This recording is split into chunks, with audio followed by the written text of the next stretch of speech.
If you want to be able to find the percent change, you can use the three methods that we have talked about so far in class: a double number line, a table, or an equation. So this problem says last year a phone charger was priced at $30. This year the same charger is priced at $24. What was the percent decrease? So I'm trying to figure out the percent of change. And so on a double number line, I just have the two amounts. I have $24 and I have $30. So I'm going to put those on my double number line. Oops. And I need to see, what am I counting by here? So 24 to 30 is an increase of 6. So if I count by 6s on my double number line, I should be able to hit all of those, both of those numbers. So I've counted by 6s on my double number line to make sure that I hit 24 and 30. And I also made the old amount, the price that it was last year, $24. I messed that up. And I also made the old amount $30, which was the price last year. This year it is $24. So I can see that my percent number line has been divided up into 1, 2, 3, 4, 5 chunks. So if I do 100 divided by 5, I can see that I should count by 20% on my double number line.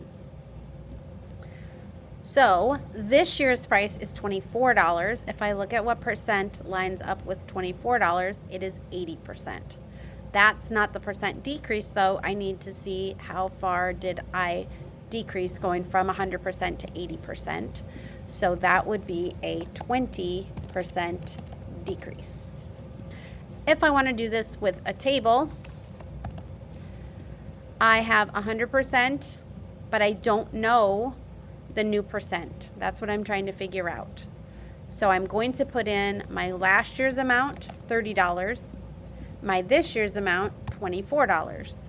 So those are put in the old and new category. And then I'm going to go over here and I'm going to divide from right to left across the row where I know both numbers. So 24 divided by 30 is 0.8. That's my constant of proportionality. So I divided in this direction. I am now trying to find a number going from left to right. The constant of proportionality is the number I multiply the left-hand number by to get the right-hand number. So I'm going to do 100 times my constant of proportionality, and I can see that my new percent is 80%. Again, that is not my final answer. That is going from 100% to 80%. So I need to know how much did it change. I'm going to do that by subtracting, not dividing. And I can see again that that is a 20% decrease. So that is a 20% decrease. Excuse my bad handwriting. Okay, and then for an equation, I'm going to do my percent as a decimal.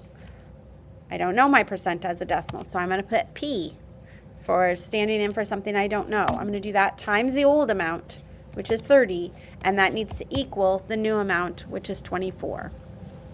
When I have an equation with one of the numbers missing and it's a multiplication equation, I take the answer divided by the number that I know. So I need to do 24 divided by 30, and that gives me 0.8. If you're using an equation to find a percent, you need to remember that that percent is going to be your percent as a decimal. So I either need to know that 0.8 is 80% or take 0.8 times 100 to figure out what percent it is. And again, that's 80%, but that's not my last step. It's asking me what was the percent decrease. How much did it decrease by? It decreased by 20%. So that one has a couple of steps because you have to figure out what's the new percent and then how much did it change from 100%.